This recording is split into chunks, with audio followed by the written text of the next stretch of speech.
ہم نے آپ کو بتایا تھا کہ عباسی شہید اسپتال میں کمیٹی کی میٹنگ کے دوران کچھ سیاسی جماعت اور اس کے ورکروں کی طرف سے ڈاکٹروں پر تشدد کیا گیا تھا اور ہراساں کیا گیا تھا، جہاں سینیٹر عبدالحسیب خان بھی موجود تھے اور پھر کمیٹی کو وہاں سے بھاگنا پڑا تھا، جس پر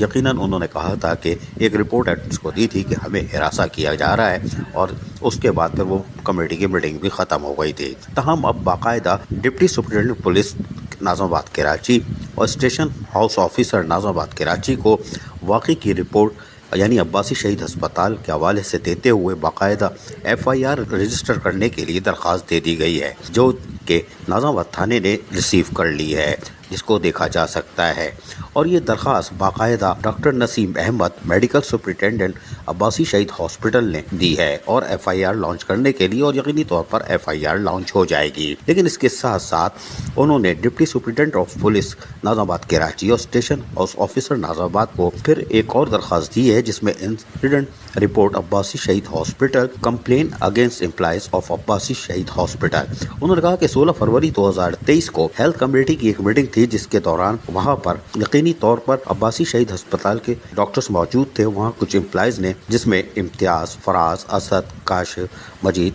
اور ڈاکٹر مبشر، ڈاکٹر اختر، ڈاکٹر عارف زیدی اور دیگر کے نام بھی اس میں دیے گئے ہیں۔ بہرحال یہ بھی ایف آئی آر کے لیے نامزد کرنے کے لیے دے دیے گئے ہیں۔ اس کے لیے باقاعدہ درخواست، جس پر جو تاریخ لکھی ہوئی ہے وہ تاریخ ڈاکٹر طارق علی ڈپٹی میڈیکل سپرنٹینڈنٹ کی طرف سے ہے، جبکہ یہ 18 فروری 2023 کا لیٹر ہے، جس میں مرزا محمد علی ڈپٹی میڈیکل سپرنٹینڈنٹ کی دستخط ہے۔ اس طرح اب عباسی شہید اسپتال کا نیا پنڈورا باکس کھلنے جا رہا ہے، اور افسران نے ہم نے بتایا تھا کہ کچھ ڈاکٹرز نے باقاعدہ استعفیٰ لکھ کر دے دیا ہے کہ ان کی جانوں کو خطرہ ہے اور وہ مزید نوکری نہیں کر سکتے۔ عباسی شہید اسپتال یقینی طور پر اپنی آخری دم پر ہے، اور یہ یقینی طور پر اب اس انتقال کی طرف ہے۔ دیکھتے ہیں کیا ہوتا ہے، اس لیے کہ سندھ حکومت ہو یا بلدیہ عظمیٰ کراچی کے ایڈمنسٹریٹر میٹروپولیٹن کمشنر تو فی الحال سم بکم ہے، لیکن ایف آئی آر لانچ کرنے کے لیے درخواست دی جا چکی ہے۔ عزیز عارف، KBS بلدیاتی نیوز کراچی۔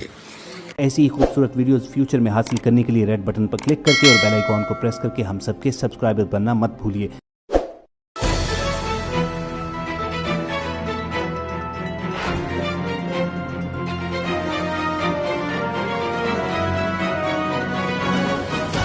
KBS بلدیاتی نیوز۔